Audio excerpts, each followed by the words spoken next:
Welcome to Doppa turning point. നമ്മൾ 10ാം class കഴിഞ്ഞിട്ട് ഏതൊരു ഡിസിഷൻ എടുത്തപ്പോഴാണ് ലൈഫിൽ ടേണിംഗ് പോയിന്റ് ആയിട്ട് മാറിയിട്ടുള്ളത് ഡിസ്കസ് ചെയ്യുന്ന ഒരു സീരീസിലാണ് ഇന്ന് നമ്മുടെ കൂടെ ഉള്ളത്. Calicut NIT second year civil പഠിച്ചുകൊണ്ടിരിക്കുന്ന ആദിയാണ്. വെൽക്കം ആദി. ആദി, NIT കാലിക്കറ്റിൽ പഠിക്കുന്നത് എന്തിനാണ് ഇപ്പൊ ആദി NIT കാലിക്കറ്റ് യൂസ് ചെയ്യാൻ?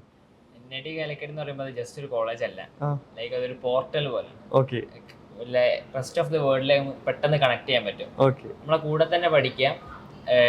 ഇന്ത്യയിലെ എല്ലാ സ്റ്റേറ്റിനും UT നിന്നുള്ള എല്ലാ സ്റ്റേറ്റിൽ നിന്നുള്ള സ്റ്റുഡൻസ് ഉണ്ടാവും കൂടെ. മാത്രമല്ല ഇന്ത്യയുടെ പുറത്തു നിന്നുള്ള സ്റ്റുഡൻസ് ഉണ്ടാവും. അപ്പം എല്ലാവരും ഒരു കണക്ഷൻ നമുക്ക് അവിടുന്ന് ഡെവലപ്പ് ചെയ്തെടുക്കാൻ പറ്റും. സെൽഫ് ഡെവലപ്മെന്റ് ഉണ്ടാവും, അതോടൊപ്പം വേറെ സ്റ്റേറ്റ്സിലുള്ള ആൾക്കാരുടെ കണക്ഷൻ ഉണ്ടാവും. അതിന്റെ ഏറ്റവും വലിയ ഗുണം എന്ന് വെച്ചിട്ടുണ്ടെങ്കിൽ നമ്മളിപ്പം NIT പഠിച്ചുകൊണ്ട് നമുക്കൊരു ഓൾമോസ്റ്റ് അവിടെ നിയർ 100% ഒരു പ്ലേസ്മെന്റ് ഉണ്ടെങ്കിൽ കൂടി നമ്മളിപ്പം ഒരാൾ അണ്ടറിൽ വർക്ക് ചെയ്യാൻ ആഗ്രഹിക്കുന്നില്ല എന്ന് വിചാരിക്കാം. അപ്പൊ നമ്മൾ സ്റ്റാർട്ടപ്പ് തുടങ്ങുകയാണെങ്കിൽ അപ്പൊ ആ കേസിൽ നമുക്ക് ഫുൾ കണക്ഷൻസ് ഉണ്ടാവും. അതായത് ഇന്ത്യ മൊത്തത്തിൽ നമുക്ക് കണക്ഷൻസ് ഉണ്ടാവും. മാത്രമല്ല മേജർ പാർട്സിൽ ഇന്ത്യയുടെ പുറത്തേക്കും നമുക്ക് കണക്ഷൻസ് ഉണ്ടാവും. അപ്പം അത് നമ്മളെ സ്റ്റാർട്ടപ്പ് ബിൽഡ് ചെയ്യാൻ വളരെയധികം ഹെൽപ്ഫുൾ ആകും. കാരണം ന്യൂസ് സ്പ്രെഡ് ചെയ്യാനും അല്ലെങ്കിൽ നമുക്ക് വേറൊരാളെ കോൺടാക്ട് ചെയ്യാനാണെങ്കിലും ഒക്കെ നമുക്ക് കുറെ റിസോഴ്സസ് ഓപ്പൺ ആവും. മാത്രമല്ല ഇനിയിപ്പോൾ നമ്മളൊരു ജോലി ചെയ്യണമെന്ന് വിചാരിക്കാം, ലൈക്ക് NIT BTech അല്ലെങ്കിൽ MTech കഴിഞ്ഞ ഒരു ജോലി ചെയ്യണമെന്ന് വിചാരിക്കുകയാണെങ്കിൽ നമ്മളെ അവിടെ പഠിപ്പിച്ച ഫാക്കൽറ്റീസിന്റെ ഒരു റെക്കമെൻഡേഷൻ ലെറ്ററോ അല്ലെങ്കിൽ അവർ ആയിട്ട് കോൺടാക്ട് ചെയ്തിട്ടുണ്ടെങ്കിൽ അത് വലിയൊരു നമുക്കൊരു വാക്കിൻ ആയിരിക്കും, സിമ്പിൾ വാക്കിൻ ആയിരിക്കും, വാക്കിന് കിട്ടും. അപ്പൊ അങ്ങനെ കുറെ, പിന്നെ മാത്രമല്ല സെൽഫ് ഡെവലപ്മെന്റ് ഉണ്ടാവും. നമ്മുടെ കരിയർ ബിൽഡ് ചെയ്യാനുള്ള ഓൾമോസ്റ്റ് പേഴ്സണൽ ആയിട്ടുള്ള കാര്യങ്ങളായാലും അല്ലെങ്കിൽ ഒരു ഇന്റർവ്യൂ അറ്റൻഡ് ചെയ്യുക, അങ്ങനെ എന്ത് ആസ്പെക്ട്സിൽ നോക്കിയാലും NIT IIT പോലുള്ള പ്രീമിയർ ഇൻസ്റ്റിറ്റ്യൂട്ട്സ് പഠിക്കുന്നത് നല്ലൊരു ഓപ്ഷൻ ആയിരിക്കും. Divided by states, united by thoughts എന്നുള്ള ആ ഒരു സംഭവത്തിലേക്ക് നമ്മൾ എത്തിപ്പെടും.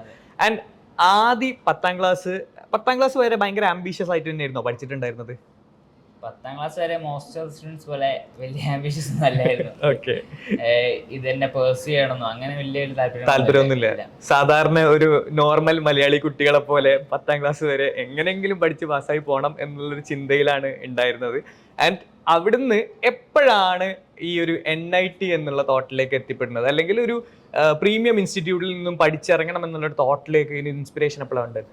ഞാൻ 10th കഴിഞ്ഞപ്പോൾ എൻ്റെ പാരന്റ്സ് ലൈക്ക് ഇങ്ങനെ ഒരു കാര്യം ഡിസ്കസ് ചെയ്ത് എന്താണ് മുന്നോട്ട് പോകേണ്ടത്, എന്താണ് ഇൻസ്റ്റിറ്റ്യൂട്ടിന്റെ ഭാവി പരിപാടി, അപ്പൊ എന്താണെന്നൊക്കെ ചോദിച്ച് നമുക്ക് ഒരു ഇൻസ്റ്റിറ്റ്യൂട്ട് ഉണ്ട്, അപ്പൊ അവിടെ പോയിട്ട് ജോയിൻ ചെയ്യാം.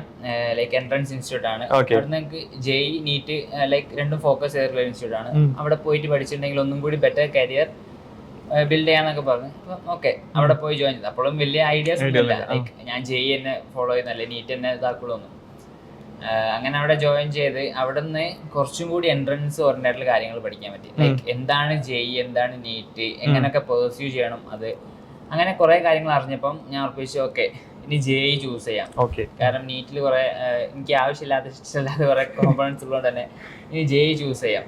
അപ്പോൾ അങ്ങനെ JEE എന്ന് പറഞ്ഞൊരു ഗോൾ സെറ്റ് ചെയ്ത് പിന്നെ അവിടെ നിന്ന് അങ്ങോട്ട് JEEക്ക് വേണ്ടി വർക്ക് ചെയ്തു.